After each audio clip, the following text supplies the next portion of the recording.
Hey everybody, Green Films Official here. Now, when you think of the scariest horror movie soundtracks of all time, what comes to mind? Perhaps you think of the Psycho theme,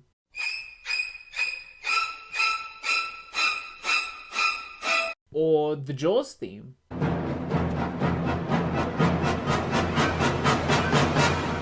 Maybe the Halloween theme?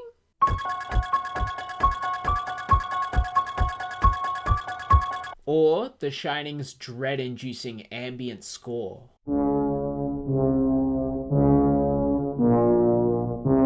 That slowly turns into a psychotic symphony straight out of hell.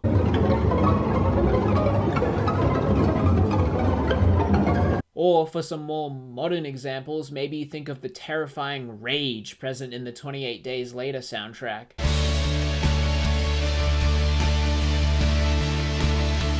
Or maybe the horrifying build-up of Hello Zepp from the Saw soundtrack.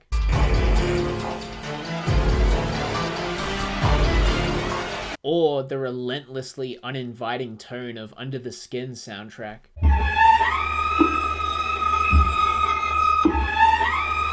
How about the otherworldly orchestra and synth of the Annihilation soundtrack?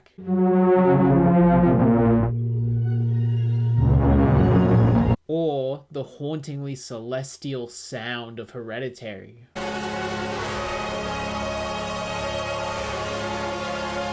All of these are chilling and honestly a huge reason as to why I find their respective films so scary. Except for 28 Days Later because I haven't seen it yet. But what if I told you that there is another piece of music out there that is just as, if not even more terrifying than all of these?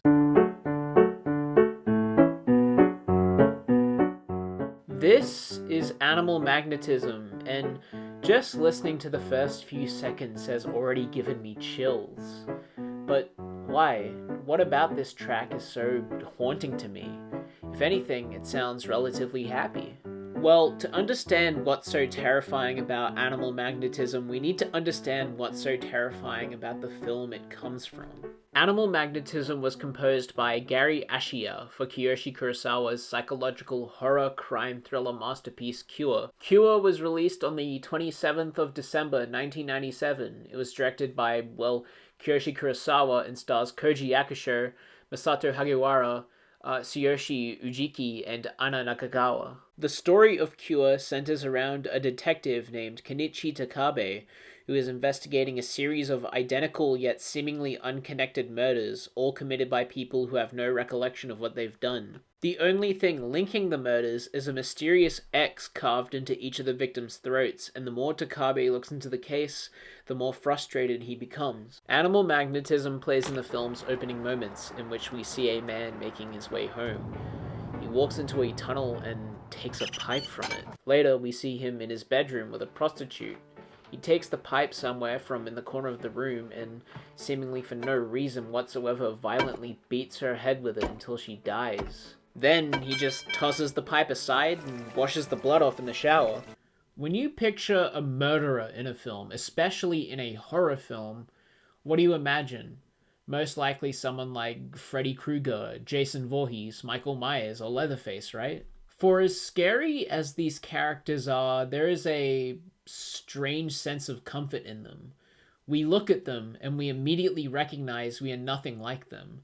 No one looks at Freddy Krueger and thinks he's just some regular Joe. They are clearly psychotic and monstrous. Throughout Cure, we witness several different murders committed by several different people.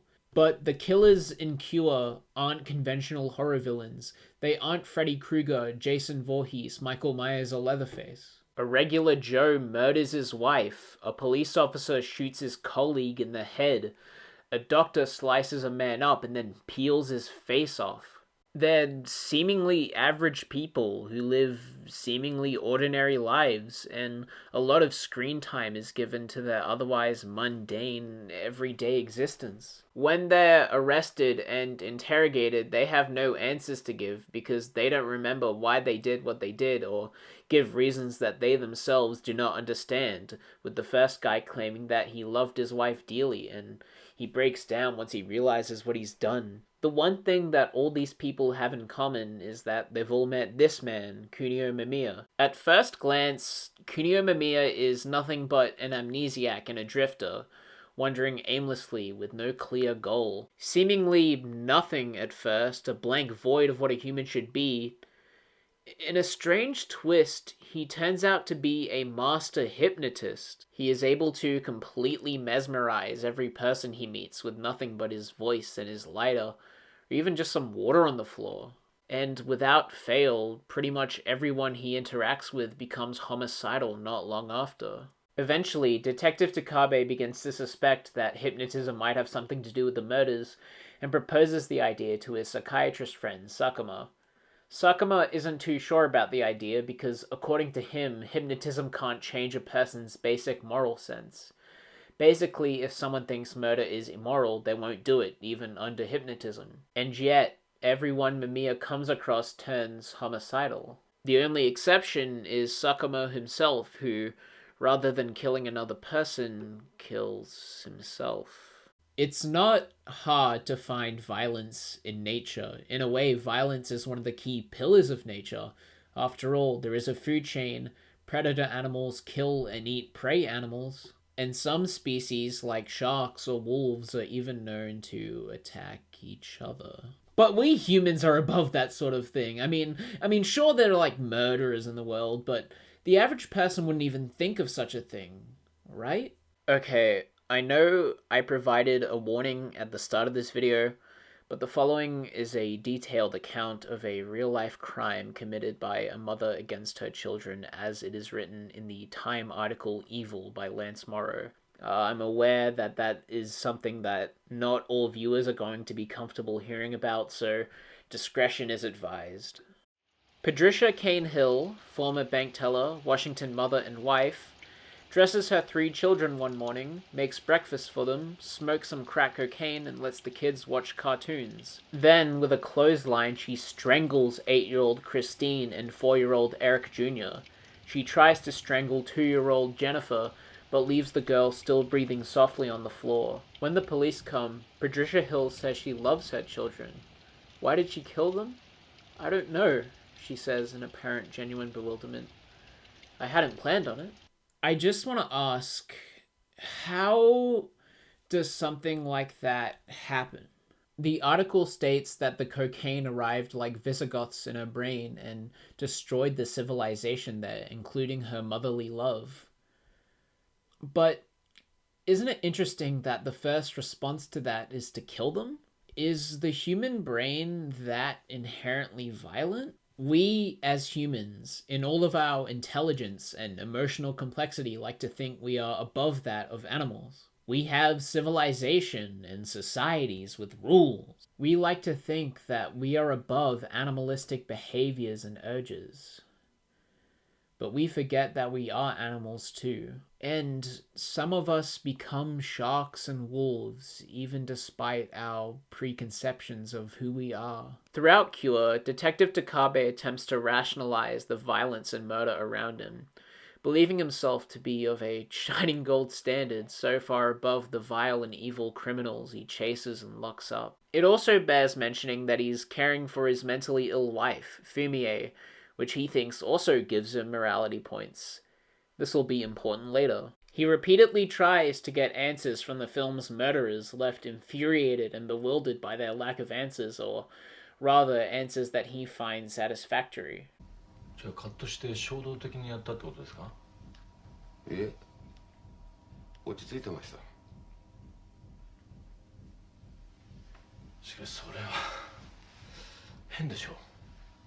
This habit of his only becomes worse once Mamiya is finally apprehended. Despite Sakuma's concerns, Takabe repeatedly interrogates Mamiya for information and, well, a why. And enraged by Mamiya's utter apathy to everyone and everything around him and his refusal to answer his questions, Takabe struggles to control himself. In one particular scene, what starts out as an interrogation quickly becomes a passionate rant about how looking after Fumie is a burden, and how he's a much better person than Mamiya, yet has a worse life. なんでお前ら狂ったやつが楽して俺みたいなまともな人間が苦しまなきゃなんねんだよ。あんな女房の面倒を一生面倒見なきゃいけないんだよな。 And all the while, Mamiya just finds great enjoyment in Takabe's plight. Takabe makes one last attempt at getting Mamiya to talk by placing his lighter on the table beside him. Some rain leaks through the ceiling, dropping onto the lighter, drawing Takabe's attention, and Mamiya takes this as an opportunity to hypnotize him. Takabe doesn't kill anyone, at least not straight away, but from this point onwards he becomes a lot more violent, going as far as to assault both a fellow police officer for giving Mamiya information, and even Mamiya himself. That night, he comes home, turns the washing machine off, goes to the kitchen, only to find a raw piece of meat on a plate served to him as dinner. Fumie comes out of her bedroom and turns on the washing machine again, before going back to sleep. Takabe goes to turn it off again, and then sits in silent contemplation. Enraged, he grabs the meat and throws it against the wall. He then goes into their bedroom and watches her sleep. Beside her is a bunch of travel magazines and even some packed bags. And then he goes back to the kitchen to grab a knife. Okay, let's not get ahead of ourselves. He doesn't actually do anything to her in this scene. In fact, the film immediately cuts to him taking her to the hospital the next morning. But it's key in showing us that there was always this repressed resentment for her. This disturbing desire to enact his frustrations onto her. And chillingly, perhaps all he needs to fulfill this desire at this point is a simple push. In the film's climax, Mamiya escapes from his cell and Takabe tracks him down to an abandoned warehouse. Mamiya describes it as a place anyone who wants to meet their true self is bound to come to. Takabe, fed up of his cryptic ramblings, guns him down in cold blood. And just like that, he has proven himself to be just as immoral as the murderers he looks down on. A regular Joe murders his wife, a police officer shoots his colleague in the head, a doctor slices a man up and then peels his face off. And Takabe mows down Mamiya. Afterwards, he finds a phonograph that plays this recording of a man's voice saying odd phrases seemingly out of context, and he just stares, completely mesmerized.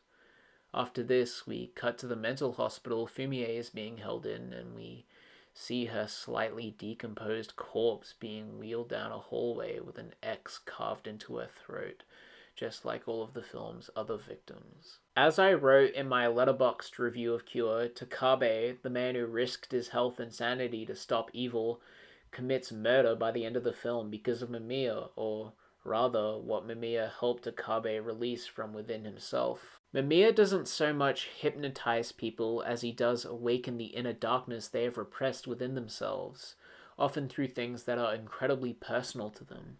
When he hypnotizes the doctor, he gets her to reflect on the sexism she has faced in her position, and to use that to fuel her desire to cut a man open. 女のくせにどうして医者になったの？女のくせに？女のくせに女は男よりも下等な生き物だ。きっとまだ学生の頃だ。あんた大学の実習で死体解剖したよね。それは男だったろ。あんたはそれをメスで切り刻んだ。あんたは本当は外科医になりたかった。でもためらった。それで内科医になった。違う。あんたが本当に望んだのは。He frequently asks personal questions, the most recurring being, "Who are you?" A question that horrifies those who come to understand it. あんたは誰だ？君、私の何が聞きたいんだ？それは自分で考えろ。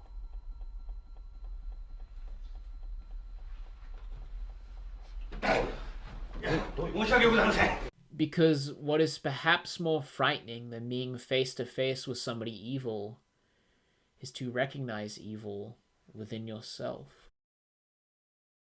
Hey, remember when this video was about music? So, I like to read at night before going to sleep, and my Blu-ray of Cure comes with a little booklet.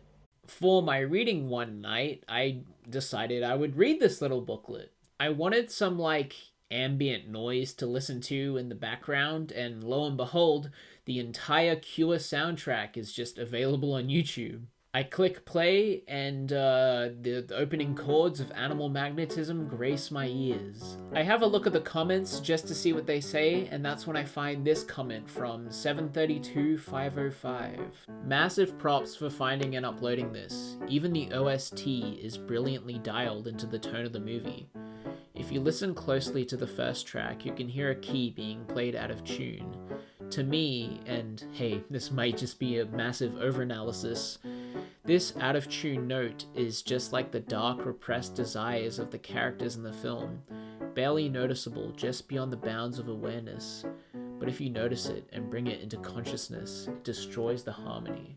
If this is intentional, just wow. I remember reading this comment and just being completely blown away. One of my favorite things about Cure is that it's full of little details. I've already talked about some of them here, but there are some that I haven't and won't because I want you to find them for yourself. Anyway, when I read this comment, the thought of this movie communicating one of its key ideas through music and music alone added a whole nother level of my appreciation for it. All of the examples I gave of great horror music at the start of this video are scary on a surface level. You hear them and your first thought is, "What the freak? What? Oh, heck no!" But Animal Magnetism is scary because of how it so brilliantly works with the film to communicate one of its key ideas through the actual music. Unless you're really listening for the out-of-tune note, it sounds upbeat, happy even, sort of like listening to the mind of a joyful person. I remember I showed my dad a trailer for Cure that had Animal Magnetism in it, and he thought I was showing him a trailer for like some weird comedy or something. But once you do notice that out-of-tune note and the impact it has on the song's harmony, it goes from sounding like the mind of someone joyful to the mind of someone joyful to commit murder. And that is why it's terrifying. I'm not saying that Animal Magnetism is necessarily a better piece of music than the other examples I gave. They've all haunted me in their own unique ways over the years, and Jaws and The Shining are tied as my favorite movie ever. But Animal Magnetism has stuck with me in a way that a single track from a film's soundtrack rarely has. Whenever I listen to it, I can't help but picture myself trapped in a room with a psychotic musician, grinning widely and staring eagerly into my eyes as he plays it. It captures a part of the human mind that is completely natural yet utterly horrifying, and to do that with just a few simple notes strung together to form a basic melody is brilliant, and the entire reason why I'm making this video in the first place. I also want to add that the title of Animal Magnetism matches that of a pseudoscientific theory created by German Dr. Franz Mesmer, who claimed that animal magnetism was a mysterious and invisible yet natural force possessed by all living things that could have physical effects such as healing. Now, Mesmer claimed that he used this in the treatment of his patients, but from what I can tell, it was pretty much just hypnosis. There has been much discussion about what exactly the cure in Cure is, and considering the way in which the film explores hypnotism, perhaps the healing, the cure, is the release of your suppressed desires. Although the killers in Cure claim to have no understanding of why they've done what they've done, if you pay close enough attention, you realize they kind of did have a reason. I've already talked about the Doctor experiencing sexism in the workplace and Takabe's suppressed resentment for his wife, and I think it's pretty clear why he kills Mimiya. But what about the other killers? The average Joe's reason for killing his wife is very elusive, and he regrets it greatly. But he mentions that at the time, it just felt right. Perhaps, similarly to Takabe, he had some suppressed resentment for his wife for whatever reason that he didn't even realize he had. The police officer mentions disliking his colleague for, quote, many reasons. And as I said before, when I was specifically talking about Takabe, all they needed to fulfill their desires, to cure their buried hatred, was a simple push. They all seem like such small, petty reasons to take another person's life, but hey, that's all some people need. We live in a world where people literally shoot others because they have too much mayonnaise on their Subway sandwich. It may not be common, and I don't mean to fearmonger, but you could be sitting in a cafe one day just trying to relax when all of a sudden a waitress grabs a knife and, well, you know what? I'm not a complete nihilist, so I wouldn't say that Cure is a film about how everyone is evil deep down, but rather that it's a film about how everyone has the capacity for evil. We all have intrusive thoughts. We all have moments where we want to do things that we know are bad. As much as we would all like to be as good as we can, we all occasionally have that little note that's being played out of tune that disrupts that harmony. I know this has been a pretty depressing and disturbing video, so to end it on at least a somewhat positive note, if there is anything you should take from this video, it's that a good person isn't someone that never has bad thoughts, but rather someone who doesn't let those thoughts control them. You are not your thoughts, and it's just an awful, terrible shame that more people don't realize that.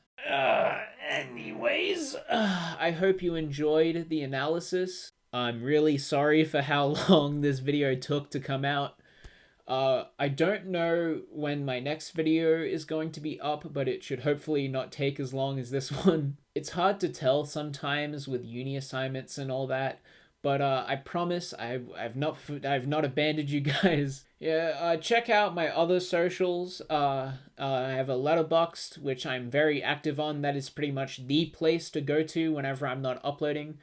And I also have an Instagram, which I don't post to very often, but, you know, there's a lot of stuff about my cat on there, so if that sounds like something that would be interesting to you, especially after this video, yeah, link for that is in the description as well. I'm not actually sure what I want to upload next, but it's probably going to be a bit more lighthearted than this one was. But yeah, thank you so much for watching. Leave a like if you enjoyed, subscribe to the channel if you haven't already. Your support is greatly appreciated, and I will see you in the next one, whenever or whatever that may be. I have a lot of video scripts lined up. Any one of them could be the next video. Yeah, I'm gonna stop yapping now. See you in the next one, people. Bye!